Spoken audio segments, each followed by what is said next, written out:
எண்ணிக்கை அதிகாரம் 35. லேவியருக்கு வழங்கப்பட்ட நகர்கள்.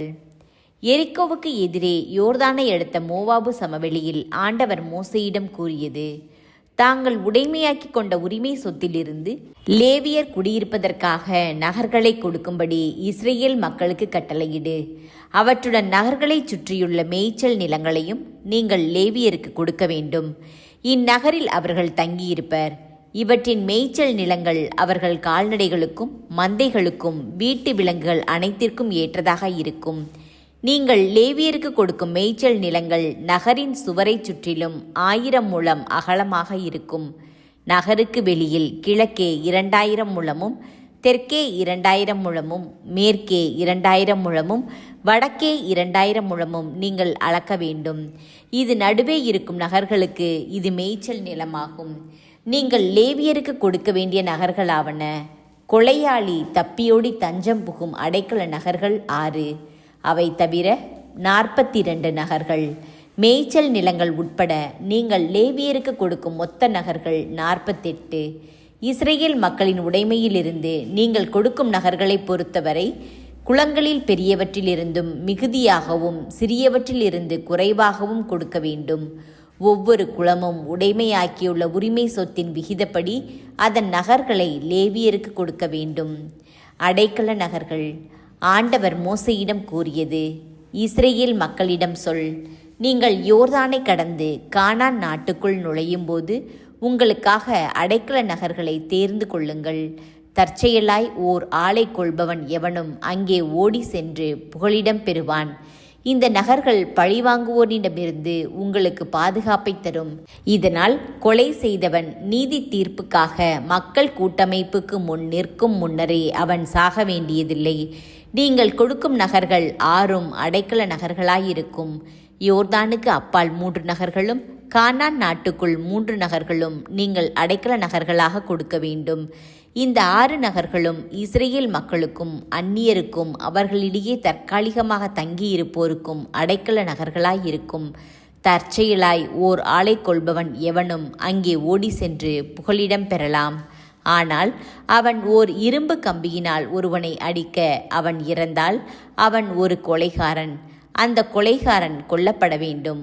ஒரு மனிதன் சாகும்படி கையில் ஒரு கல்லை வைத்து அடித்து அவன் இறந்தாலும் அவன் ஒரு கொலைகாரனே. அந்த கொலைகாரனும் கொல்லப்பட வேண்டும். அல்லது ஒரு மனிதன் சாகும்படி கையில் மர ஆயுதம் ஒன்றை வைத்து அவனை அடித்து அவன் இறந்தாலும் அவன் ஒரு கொலைகாரனே. அந்த கொலைகாரனும் கொல்லப்பட வேண்டும். இரத்தப்பழி வாங்குவோன் தான் கொலைகாரனை கொல்ல வேண்டும்.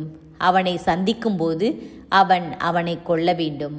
மேலும் பகை முன்னிட்டு அவன் அவனை விழத்தள்ளினால் அல்லது பதுங்கி இருந்து எரிந்து அவன் மடிந்தால், அவன் பகை முன்னிட்டு அவன் அவனை கையினால் அடித்து அவன் மடிந்தால் அடித்தவன் கொல்லப்பட வேண்டும்.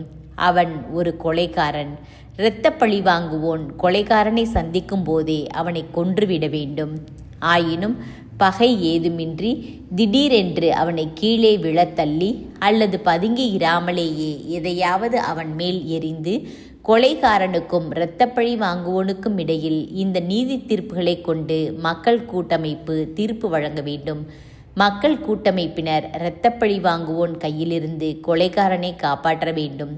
அவன் ஓடி தஞ்சம் புகுந்த அடைக்கல நகருக்கு மக்கள் கூட்டமைப்பினர் அவனை திரும்ப கொண்டு வர வேண்டும்.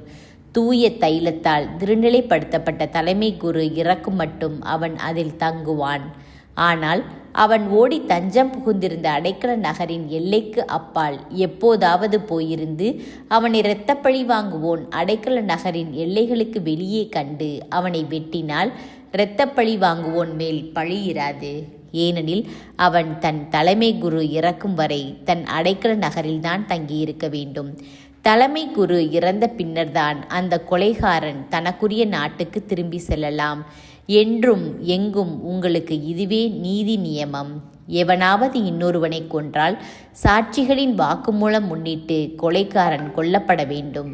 ஆனால் ஒரே சாட்சியின் கூற்றை வைத்து ஒருவனும் கொல்லப்படக்கூடாது.